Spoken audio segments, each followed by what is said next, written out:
악하고 음란한 세대라는 제목으로 오늘 본문 말씀 가지고 함께 은혜를 나누겠습니다. 배경 설명은 좀 생략하고요. 오늘 38절 보니까 서기관들, 바리새인들이 예수님 앞에 나와서 요청을 하는데 뭘 해달라는 거예요? 표적을 보여달라는 거예요. 표적을, 기적을 보여달라는 거죠. 그러니까 예수님이 메시아라고 하는 사실을 기적을 통해서 증명해 보이라, 이제 이런 요구를 하고 있는 거예요. 그 요구를 받은 예수님이 표적을 보여주시지는 않고 하시는 말씀이 이제 39절부터 쭉 나와요. 우리 먼저 39절을 다시 한번 봉독할게요. 예수께서 대답하여 이르시되 악하고 음란한 세대가 표적을 구하나 선지자 요나의 표적밖에는 보일 표적이 없느니라. 아멘. 보여달라는 표적은 안 보여주시고 혼내시는 거예요. 막 책망하시는 거예요. 근데 제가 가만히 예수님의 이 행적을 묵상해 보니까 예수님은 뭐 이렇게 해달라고 할 때 잘 안 해주시더라고. 마귀가 야, 이 돌을 떡으로 만들어 봐라. 그럴 때도 그 말씀대로 안 해주셨어요. 그러니까 오늘 바리새인들이 와서 이제 이렇게 뭐 요구를 할 때도 크게 해주지 않으셨어요. 사람들이, 그러니까 물론 거지와 같은 영혼들, 죄인들 이런 사람들이 와서 긍휼을 구할 때는 들어주시지만 뭔가 그 마음속에 뚱한 거 가지고 있잖아요. 뭔가 이렇게 악한 의도를 가지고 주님 앞에 나와서 이거 해주십시오, 저거 한번 해보십시오 그러는 거 예수님이 한 번도 그대로 해주신 적이 없는 것 같아요. 그래서 하나님 앞에 나아갈 때는 우리가 뭔가 하나님을 시험하고자 하는 마음, 아니면 내 욕심을 싹 숨기고 뭔가 이렇게 그럴듯하게 포장해서 기도하는 거, 하나님 그거 다 아시고 그대로 안 들어주시는 것 같아요. 그래서 하나님 앞에 나아갈 때, 기도할 때는 정말 거지와 같은 마음으로 주님 아니면 나 살 수 없습니다. 주님의 은혜가 필요합니다. 그 겸손한 마음으로 주님 앞에 나아갈 때 반드시 응답하시고 우리의 삶을 축복으로 채워주실 줄로 믿습니다. 아멘. 그래서 표적을 보여달라니까 안 보여주시고 책망하시는 거예요. 왜 책망하셨느냐? 사실 바리새인들이 표적을 보여달라고 하는 게 잘못된 거예요. 아니, 믿고 싶어서 보여달라는 거잖아요. 잘못한 거예요? 이상한 거예요? 이상한 거예요. 잘못한 거라고요. 왜냐하면 지금까지 예수님께서 표적들을 보여주셨어요? 안 보여주셨어요? 엄청 많이 보여주셨죠. 병자를 고치고 귀신을 내어 쫓고 심지어 죽은 자도 살리시고 어마어마한 기적들을 예수님이 많이 보여주셨어요. 그러면서 친히 본인이 하나님이시라고 메시아라는 말씀까지 직접 하셨거든요. 그래서 지금 그 표적들을 보고 예수님의 말씀을 들은 수많은 사람들이 예수님을 지금 따라다니고 있는 거잖아요. 이미 표적 보여주셨다고요. 이미 예수님이 메시아라는 사실이 증명이 됐다고요. 그렇게 선포하셨다고요. 그런데 오늘 이 바리새인들은 왜 또 표적을 보여달라고 하는 거예요? 정말 믿고 싶어서? 그게 아니라는 거예요. 믿을 마음 없어요. 믿을 생각 없어요. 그냥 예수님을 시험하는 거고 예수님 인생에 태클 거는 거라고요. 왜 그래요? 만약에 이 바리새인들이 예수님을 이렇게 인정하고 받아들이잖아요? 그러면 무슨 문제가 생기느냐면 자기들이 지금까지 쌓아오고 이루어왔던 모든 것들을 다 무너뜨려야 되는 거예요. 자기들이 여태 그렇게 하나님 사랑한다고 그러고 거룩한 척하고 깨끗한 척하고 다 했는데 자기들이 예수님을 인정하면 자기가 죄인이라는 걸 인정해야 하고 지금까지 쌓아왔던 자기의 모든 것들을 다 무너뜨려야 되는 거예요. 자기가 죄인이라는 걸 인정해야 되는 거라고요. 지금까지 누려왔던 어떤 기득권, 누려왔던 명예와 영광과 그 우쭐했던 그걸 다 내려놔야 되는데요. 그럴 수 있겠어요? 우리야 별로 그렇게 이렇게 기득권이 없으니까. 근데 이 바리새인들 입장에서는 그게 자기 생명하고 같은 거예요. 자기의 자존심, 자기가 평생 그거 갖고 살아왔는데 그거를 무너뜨려라? 쉽지 않은 거예요. 그래서 이렇게 자꾸 엉뚱한 짓을 하는 거죠.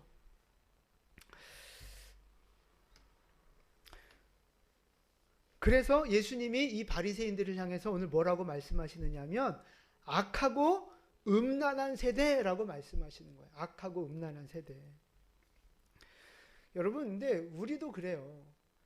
우리도 여러분 기도하잖아요. 하나님 뜻 알고 싶고 주님 어떻게 하면 좋겠습니까? 우리가 이렇게 그런 기도할 때 많이 있잖아요.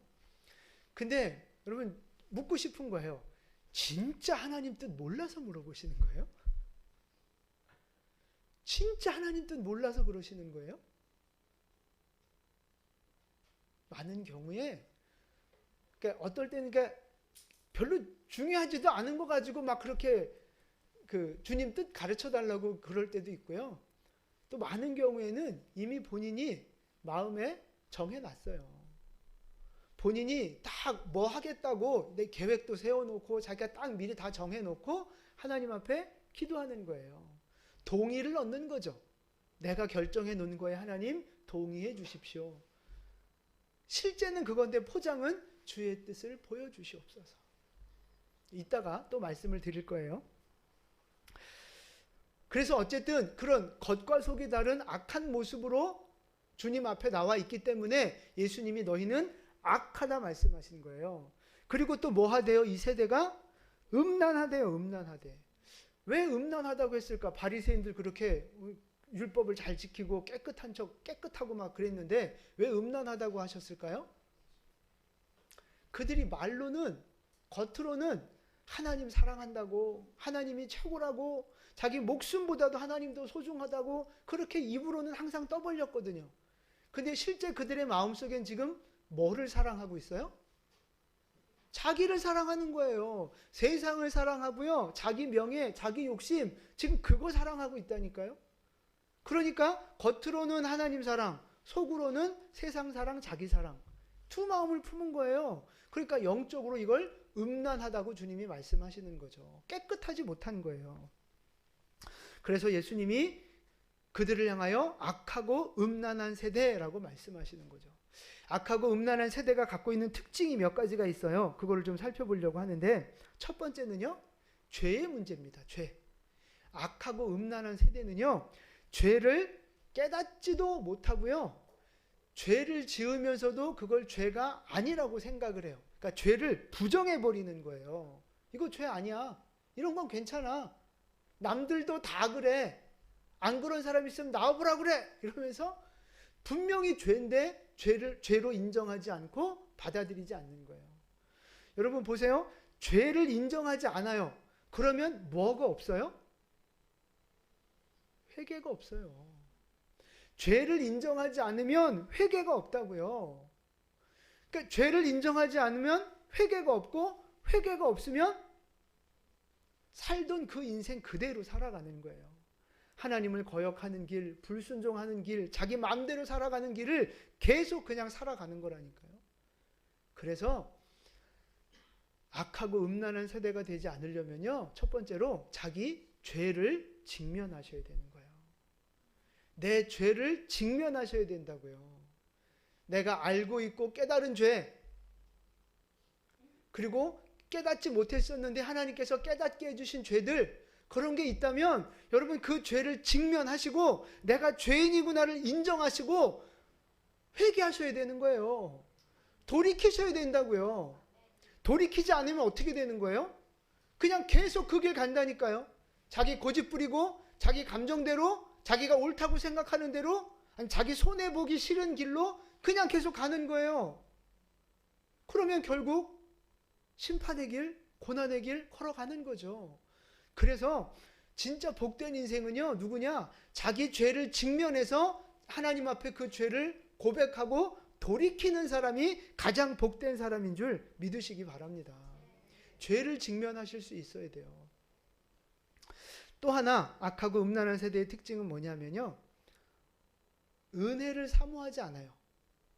아니 어떤 면에서는 은혜를 사모하지만 결정적으로 뭐가 없느냐 하면 헌신이 없어요. 헌신이. 수고가 없다고요. 자, 예수님이 하신 말씀이에요. 41절과 42절 말씀 우리 같이 봉독하겠습니다. 심판 때에 니느웨 사람들이 일어나 이 세대 사람을 정죄하리니 요나보다 더 큰 이가 여기 있으며 심판 때에 남방 여왕이 일어나 이 세대 사람을 정죄하리니 이는 그가 솔로몬의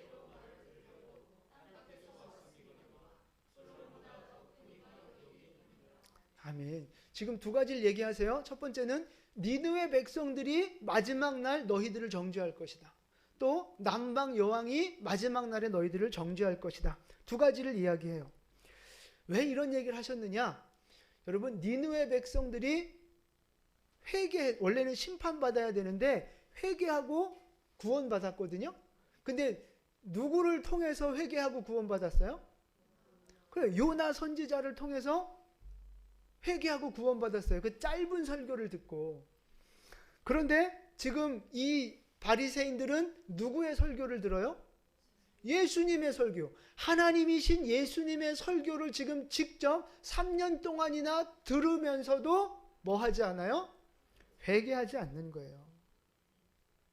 니느웨 백성은 죄인이고 부족한 요나 선지자의 그 짧은 설교를 듣고도 회개했는데 이 바리새인들은 하나님의 설교를 직접 들으면서도 회개하지 않는 거예요. 오히려 하나님을 대적하고 있는 거예요.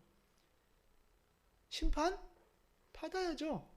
그 니느웨 백성들이 마지막 날 뭐라고 하면서 그들을 심판할까요? 판결문에 뭐라고 쓸까요? 지금 제가 드렸던 말씀을 판결문으로 쓰지 않았겠어요? 우리는 요나 선지자 설교 하루 듣고도 회개했는데 너희들은 예수님의 설교를 3년이나 듣고도 회개하지 않았느냐? 이 나쁜 놈들, 너희는 유죄. 이렇게 정죄한다는 거예요. 42절에 나오는 남방 여왕도 마찬가지예요. 남방 여왕이 누구를 말하는 거예요? 솔로몬 시대 때 솔로몬을 찾아왔던 여왕 기억나십니까? 성경에는 스바 여왕이라고 돼 있는데 요즘으로 말하면 아프리카의 이디오피아 나라거든요. 그 나라 여자 국왕이 솔로몬을 찾아왔어요. 왜 찾아왔어요? 지혜를 배우려고, 지혜를 들으려고, 하나님의 일하심을 보려고 많은 예물을 가지고 왔다고요. 그 아프리카에서 그 중동까지 쉽지 않은 길이에요. 그때 수많은 예물을 준비해서 솔로몬에게 와서 지혜를 배웠다고요. 근데 지금 오늘 이 유대인들은요, 솔로몬보다 더 크신 하나님의 지혜를 듣고 배우고 있어요. 근데 지금 그 얘기를 들어요? 안 듣는다고요. 그러니까 그 남방 여왕은 최대한 많은 예물을 가지고 정성껏 그 솔로몬한테 예물을 드리면서 조금이라도 더 지혜를 배우려고 그렇게 헌신하고 수고했단 말이에요. 먼 거리를 헌신했고요. 많은 예물을 헌신했단 말이에요. 그러니까 그 지혜에 대한 사모함이 있었던 거죠. 이 스바 여왕에게는. 근데 오늘 솔로몬보다 더 큰 이 예수님의 가르침 앞에서 유대인들은요, 지혜를 구하지 않아요. 자기들이 더 똑똑하다고, 자기들이 더 지혜롭다고 맨날 예수님한테 와서 공격하고 예수님한테 와서 따지고 맨날 논쟁하고 그러고 있잖아요. 맨날 깨지기는 했지만 지들이 가장 지혜로운 줄 알아요. 지들이 제일 잘난 줄 안단 말이죠. 그러니까 은혜를 사모하지 않아요. 그러니까 뭐도 없어요? 헌신도 없는 거예요. 헌신. 바리새인들이 예수님 앞에 뭐 이렇게 질문하고 뭐 이렇게 논쟁하려고 오면서 예물 가지고 온 적 있어요? 없어요. 근데 스바 여왕은 어마어마한 예물을 가지고 사모하니까 헌신이 있고 이 헌물이 있고 그런 거라고요. 근데 지가 잘났다고 생각하는 사람은 예물 갖고 오겠어요? 천만의 말씀이요. 그냥 우스개 얘기지만 어제 이제 우리 남성분들이 이제 의자 이렇게 다 수리를 하셨어요. 너무 애쓰시고 수고하셨어요. 근데 원래 오늘 그 암송 대회를 하고 퀴즈 대회를 이렇게 하려고 했는데 오늘 이렇게 선교 보고가 있어서 한 주 미뤄졌거든요. 누가 그러시는 거예요. 목사님, 뭐 암송 이렇게 잘하고 뭐 퀴즈 대회 잘하면 선물을 뭘 주실 거냐는 거예요. 그래서 제가 누가 그런 얘기 했냐고는 제가 말하지 않겠어요. 그러면 간사님이 마음이 힘들어질 수 있으니까 누가 그랬냐고는 전 말하지 않아요. 근데 제가 이번에는 이렇게 목장별로 이렇게 이렇게 회식비를 좀 지원해 주면 어떨까 생각을 한다. 네, 좋죠? 네. 하여튼 이따 광고 시간에 다시 한번 말씀드릴 건데 하여튼 그랬더니 아까 그분이 뭐라고 하느냐면, 목사님 뭐 설마 뭐 한 5만 원 이렇게 주면서 뭐 하진 않겠죠? 그러는 거야. 그래서 제가 그랬어요. 여러분 잘 생각해 보세요. 물론 이렇게 대회가 있고 뭐 이래서 막 열심히 해갖고 1등 해서 상 받고 이렇게 상금 받고 막 이렇게 선물 받고 그럼 좋죠. 그거 자체를 나무라는 게 아니야. 좋은 거예요. 근데 한 번만 더 생각해 보자. 한 번만 더. 한 걸음 더 생각해 보시면, 제가 그 얘기를 했어요. 웃으면서 잠깐. 교회에서 암송 훈련을 시켜주고, 교회에서 성경을 읽으라고 퀴즈 대회도 열어주고, 그래서 내가 하나님 말씀을 가까이 하고 내가 믿음이 자라가고 내가 쓸데없는데 시간 안 버리고 주님 앞에 시간을 보낸다면 감사한 거 아니에요? 그러면 오히려 감사헌금을 해야지. 교회에서 훈련시킬 때 감사헌금을 하셔야죠. 교회에서 뭔가 이렇게 훈련을 시켜주고 이렇게 하나님 앞에 나올 기회를 만들어주면 감사하고 더 헌신하고 그래야지. 빼먹을 생각만 하고 있어요. 하여튼 뭐 이렇게 웃자고 하는 말이지만 그 안에 뼈가 있어요. 뼈가. 뭔 얘기하다 여기까지 왔지? 하여튼 예, 남방 여왕은 그렇게 사모함이 있으니까 헌신이 있단 말이에요. 헌신이. 근데 바리새인들 사모함이 없어요. 자기들이 잘난 줄 알아요. 그러니까 헌신이 없는 거예요. 희생이 없는 거라고요. 근데 이 시대가 그런 시대예요. 영적인 것을 사모하지 않아요. 뭘 사모해요? 물질을 사모하고 세상 성공을 사모하고 자기 잘난 것만, 자기 축복만 사모하며 살아간단 말이죠. 그러니까 편하게 신앙생활 하고 싶은 거예요.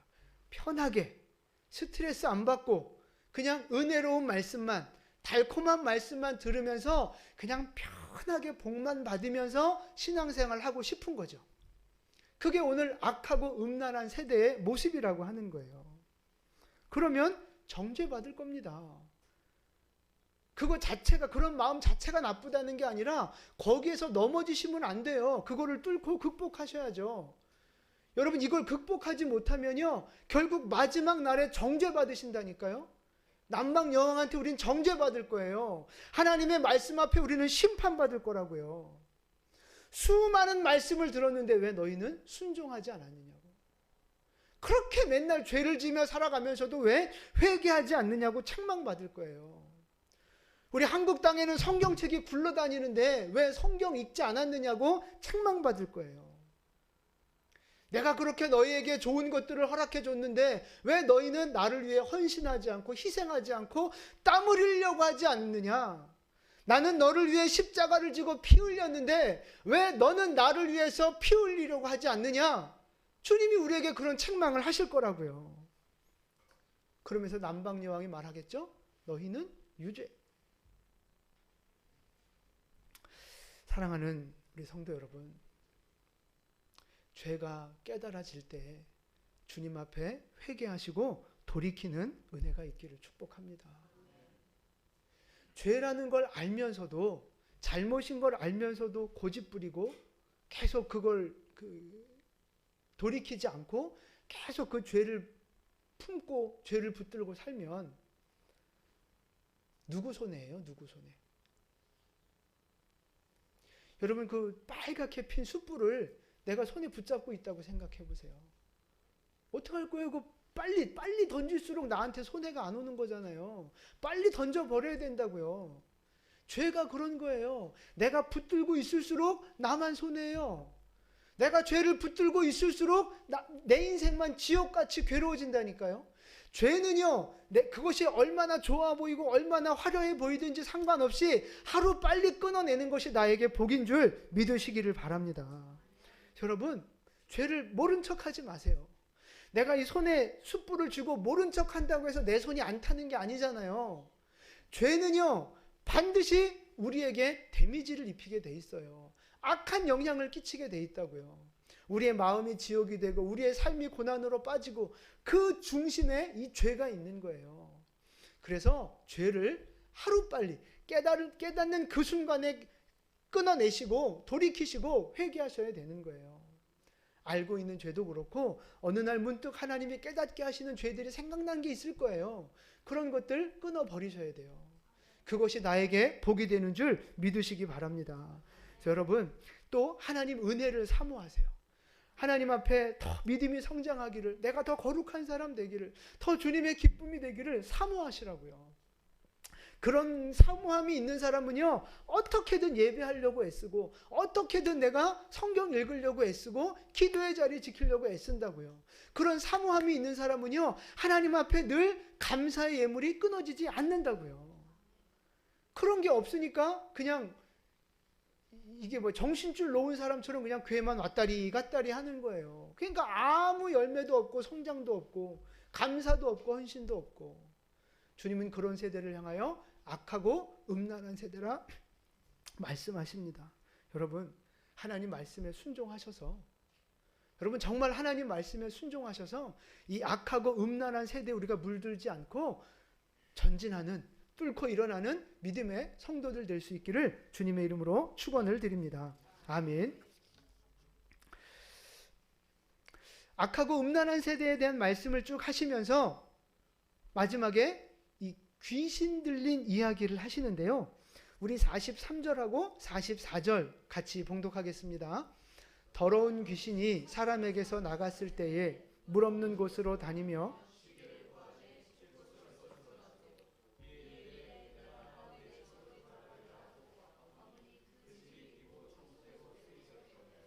아멘. 자, 어떤 사람한테 귀신이 들렸는데 뭐 은혜를 받았겠죠? 그래서 이 귀신이 나가버린 거예요. 근데 이제 이 귀신이 여기저기 돌아다니다가 자기가 이제 쉴 곳이 없다 판단하고 다시 그 사람을 찾아와 본 거예요. 근데 찾아왔더니 이 사람 지금 상태가 어때요? 좋아졌어요. 44절 보니까 그 집이 비고 청소되고 수리되어졌다는 거예요. 그러니까 청소도 깨끗하게 되어져 있고 아름다운 장식도 돼 있고 예쁘게 꾸며져 있는 거예요. 그러니까 그 귀신이 어떻게 해요? 45절 보니까 우리 같이 봉독할까요? 이에 가서 저보다 더 악한 귀신 7을 데리고 들어가서 거하니 그 사람의 이 악한 세대가 또한 이렇게 되리라. 아멘. 집이 너무 깨끗하게 정리되어 있으니까 가서 친구 귀신들 더 불러가지고 온 거야.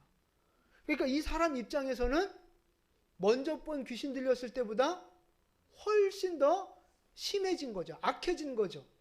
더 고난을 당하게 되는 상황인 거죠. 여러분, 오늘 이제 이 초점을 이 사람한테 다시 한번 맞춰볼게요. 지금 이 사람의 문제는 뭘까요? 집이 비어져 있는 게 문제인 거예요. 하나님의 은혜를 받아서 귀신이 나갔어요? 더러운 것이 나갔어요? 그러면 그 집을, 우리 그 마음이죠. 그 마음을 뭘로 채워야 돼요? 말씀으로 채우고 은혜로 채우고 우리 마음 안에 주인이 있어야 되는 거예요. 주인이 있어야 된다고요. 근데 오늘 귀신이 들어간 가장 중요한 핵심적인 이유는요, 비어있기 때문에 그런 거예요. 비어있기 때문에. 그 마음에 주인이 없는 거예요. 그러니까 귀신이 들어가서 자기가 주인 노릇 했다 그러는 거예요, 지금. 여러분, 이게 우리의 영적인 모습일 수 있다는 거예요. 우리가 세상에서 살다가 죄의 노예로 살다가 은혜를 받고 하나님의 백성이 됐잖아요. 그래서 신앙생활 한단 말이에요. 지금 교회를 나와요. 그러니까 마음이 깨끗해졌고 또 이제 신앙생활도 뭐 주일도 안 빠지고 주일 성수 잘하고 헌금도 잘하고 봉사도 잘하고 이렇게 아름답게 신앙생활을 해요. 화려하게 신앙생활을 한단 말이에요. 어떤 사람은 막 남들이 박수 쳐줄 만큼 인정받는 모습으로 신앙생활을 하기도 해요. 근데 문제는 뭐예요? 주인이 없는 거예요. 그 사람 마음속에. 예수님을 믿는다고 하는데 교회를 나온다고는 하는데 실제 그 마음속에 진짜 주인이 없는 거예요. 진짜 주인이 없다고요. 영적으로 비어져 있는 거예요. 여러분, 그건 주인이 없을 수는 없어요. 누군가는 주인 역할을 해야 돼요. 하나님이 하든 마귀가 하든 자기가 하든 돈이 하든 누군가는 주인 역할을 하게 돼 있어요. 근데 이 집에 지금 주인이 아무도 없어요. 그럼 누가 주인 역할을 하겠어요? 마귀가 하기도 하고 자기가 하기도 하고 세상의 것이 들어와서 주인 노릇하기도 한단 말이죠. 그러니까 예수님이 주인이지 않은 사람은요, 어떤 잘못을 범해요? 교회는 나오지만 예수 믿는다고 말은 하지만 자기 뜻대로 결정하는 거예요.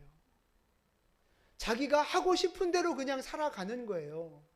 기도도 한다고 하고 뭐 예배도 드린다고 하고 예수 믿는다고 하지만 실제 자기 인생을 결정하는 가장 그 주권은 누구한테 있느냐? 자기가 갖고 있는 거예요. 그래서 자기 형편 따라서 자기 기분 따라서 자기가 계산한 대로 그냥 결정하며 살아가는 거예요. 그것이 하나님의 뜻이 아니라고 해도 상관없어요. 내가 주인이니까 내가 하고 싶은 대로 하는 거예요. 여러분, 여러분의 진짜 인생의 주인은 누구냐 하는 거예요. 교회 나오시고 직분 받으시고 다 예수님 믿으시는 분들인 줄로 아는데 여러분의 진짜 주인이 누구냐고요.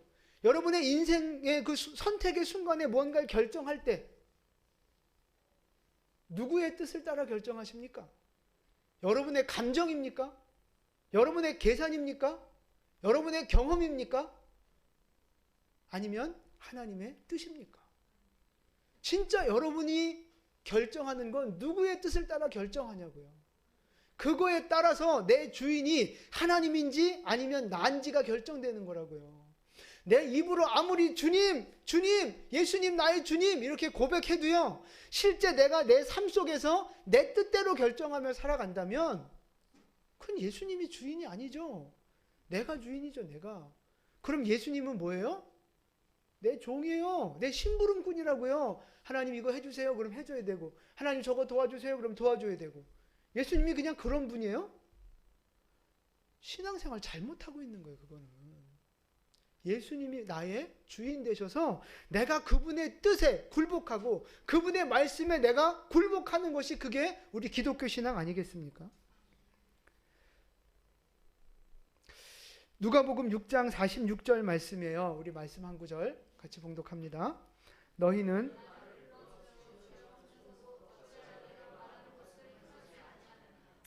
아멘. 예수님이 직접 하신 말씀이에요. 너희가 나를 주님이라고 선생님이라고 부르지 않느냐. 그런데 왜 내 말을 안 듣냐는 거죠. 왜 내 말을 안 듣느냐. 주님이라고 했으면 좀 주님답게 대접을 하고 순종해야지. 나를 향하여 하나님 아버지라고 했으면 아버지에게 보이는 공경을 해야지. 왜 말로는 아버지고 말로는 주님이라고 하면서 왜 공경하지 않고 왜 순종하지 않느냐. 그게 오늘 하나님이 주시는 말씀인 거예요. 도대체 누가 주인인 거예요? 누가 주인? 교회만 나온다고 하면 다 하나님 주인인 거예요? 기도할 때 주여라고 부르면 그게 다 우리는 하나님의 종으로 살아가는 거예요? 입에 발린 신앙은 필요 없다는 거예요. 예레미야 선지자 시대에 큰 전쟁이 있었습니다. 그래서 바벨론이 예루살렘을 정복해버렸어요. 이스라엘 나라가 망하고 수도가 무너졌어요. 그러니까 여러분 백성 입장에서는 혼란스러운 거예요. 그 정복자 바벨론에 항복하고 협조를 해야 되는지 아니면 그동안 좋은 관계를 유지해왔던 애굽으로 도망가서 애굽의 힘을 얻어서 다시 한번 나라의 독립을 위해서 애써야 할지 파가 나뉘어졌어요. 뭐 우리나라도 6.25 때, 뭐 지금도 그렇죠. 이렇게 분쟁이 있으면 항상 좌파 우파가 이렇게 막 갈려지잖아요. 이 예레미야 선지자 시대에도 그랬단 말이에요. 어떻게 해야 될 줄을 모르는 거예요. 그때 어떤 한 무리의 사람들이 이 예레미야 선지자를 찾아옵니다. 그들이 선지자를 찾아와서 부탁하고 기도하는 내용을 잠깐 좀 보여드릴게요. 예레미야 42장 3절하고 6절 말씀이에요. 우리 같이 봉독합니다. 당신의 하나님 여호와께서 우리가 당신을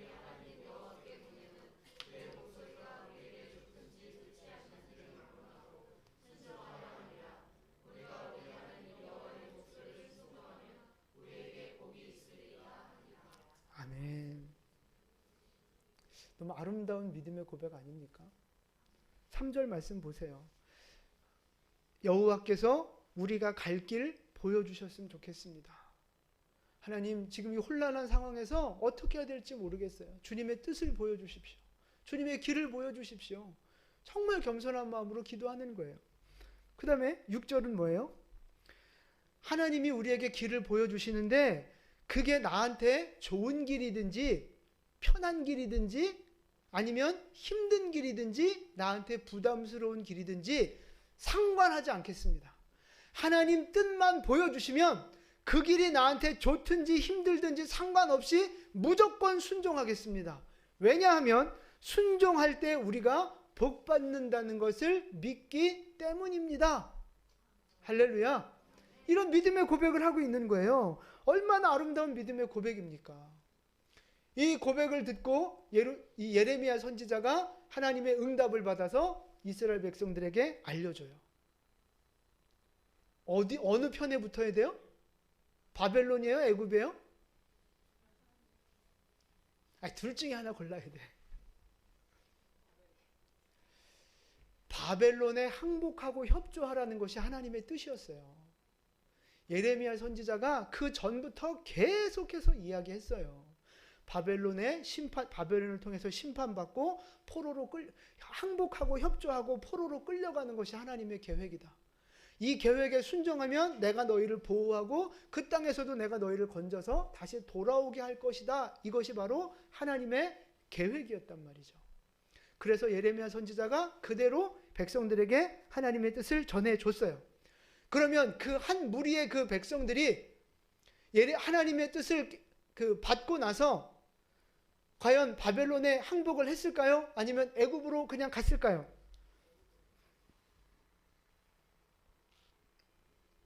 예레미야를 향해서 거짓말이지. 너 그거 하나님 뜻 아닌데 우리한테 거짓말하는 거지.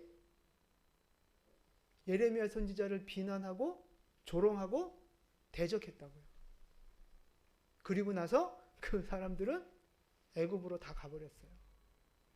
그러니까 여러분, 이 사람들은요, 원래 그 마음에 정하기를 애굽으로 가야 되겠다. 정치적으로 국제적인 그 정세를 봤을 때, 그리고 나라의 미래를 위해서 애굽으로 가야 되겠다라고 이미 마음에 결정을 하고 온 사람들이에요. 근데 말로 포장하기는 하나님의 뜻을 보여주십시오 이거예요. 하나님이 말씀하시면 무조건 순종하겠습니다.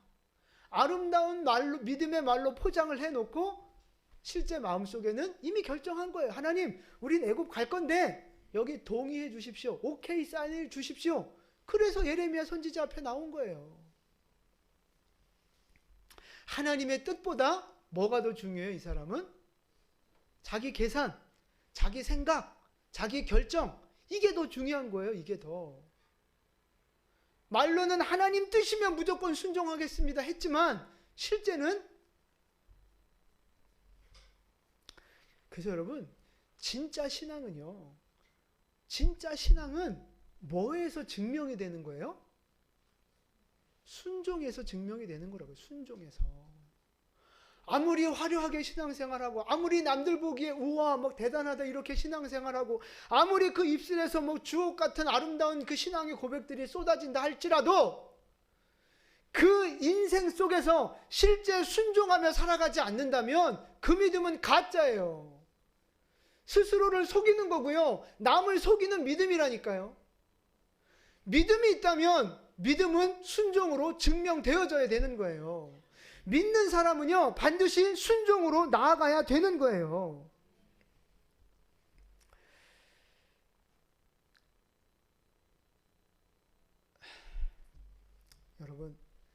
여러분의 진짜 주인은 누굽니까? 여러분의 진짜 주인은 누굽니까? 납니까? 아니면 하나님이십니까? 입술의 고백 중요하죠. 근데 그것보다 더 중요한 건 여러분 진짜 하나님 말씀에 순종하느냐, 내 감정에 순종하느냐, 여러분 그걸 구별해 내셔야 되는 거예요. 진짜 여러분이 순종하는 대상이 누굽니까? 하나님이십니까? 하나님 말씀입니까? 교회의 권위입니까? 아니면 내 생각, 내 경험, 내 감정입니까? 여러분이 진짜 순종하고 있는 대상이 누구냐 하는 거예요. 그 대상이 바로 여러분의 주인인 거예요. 우리의 믿음은 순종을 통해서만 증명해낼 수 있는 겁니다.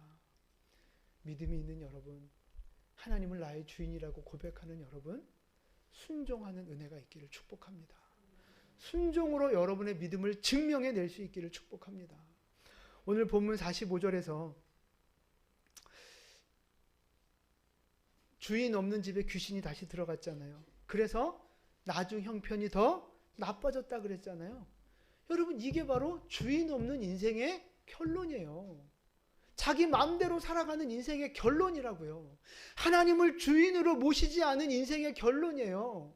아무리 교회 나와도, 아무리 예수 믿는다고 해도 왜 인생이 풀리지 않고, 왜 신앙생활 하는데 기쁨이 없고 감동이 없고 열정이 없고 성장이 없고, 도대체 왜 그런 거예요? 교회는 나오는데 인생은 계속 지옥 같고 집구석은 그냥 콩가루고, 왜 맨날 우리의 인생에 고난이 떠나지 않고 왜 그런 거예요? 주인 되신 하나님께 순종하지 않았기 때문에 그런 거라니까요. 제가 늘 말씀드리잖아요. 하나님은 우리에게 복 주길 원하시는 분이라고요. 창세기의 그 창조 시작과 목적 자체가 우리에게 복 주시기 위해서 이 세상의 역사를 시작하신 분이에요. 그런데 왜 하나님 우리에게 복을 안 주시는 거예요? 왜 하나님은 나만 미워하시는 거예요? 왜 하나님은 내가 고생하길 원하시는 거예요? 천만의 말씀이야. 다 틀렸어요. 여러 가지 고난 이유가 있지만 가장 중요한 것 중에 하나가 내가 순종하지 않아서 그런 거예요.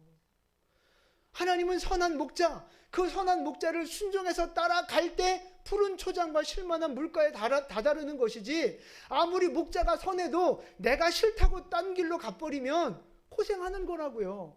소속은 그 선한 목자의 양일 수 있지만 그 목자가 주고자 하는 축복을 누릴 수 없다는 사실입니다. 악하고 음란한 세대는요, 결국 자기 뜻대로 가는 거예요. 자기 뜻대로 가는 거예요. 그런데 진짜 믿음의 백성들은요, 하나님 말씀에 순종하고 굴복해서 하늘의 복을 받는 승리자가 되는 줄 믿으시기 바랍니다. 여러분, 불순종이 쉬워요? 순종이 쉬워요? 불순종이 훨씬 쉬워요. 편하거든요. 내가 하고 싶은 거거든요. 나한테 유익이 되는 것처럼 보이는 거거든요. 불순종이 훨씬 쉽습니다. 처음 보기는 그래 보인다고요. 그러나 그 끝은 나중 형편이 훨씬 더 악해지는 고난의 길을 걸어가게 될 거예요. 순종은 어렵게 느껴집니다. 힘들게 느껴집니다. 그러나 그 순종의 길이 바로 축복의 길이고 생명의 길이고 영광의 길인 줄 믿으시기를 바랍니다. 악하고 음란한 세대를 살아가는 여러분, 많은 유혹이 있고 세상 가치관이 교회까지 들어와서 교회마저 혼탁해져 가고 있는 이 세대, 악하고 음란한 이 세대를 살아가고 있는 우리 사랑하는 성도 여러분, 여러분의 주인은 누구십니까? 누구의 뜻대로 인생을 살아가시겠습니까? 간절히 바라기는 하나님 말씀에 순종하며 살아가는 진짜 믿음의 사람 될 수 있기를 축복합니다. 그래서 선한 목자 되신 주님을 따라가는 우리 모두가 승리를 경험하고 주님의 임재를 경험하고 주님이 주고자 하시는 축복에 다다르는 정말 복된 성도들 될 수 있기를 주님의 이름으로 축원을 드립니다. 아멘. 기도하겠습니다.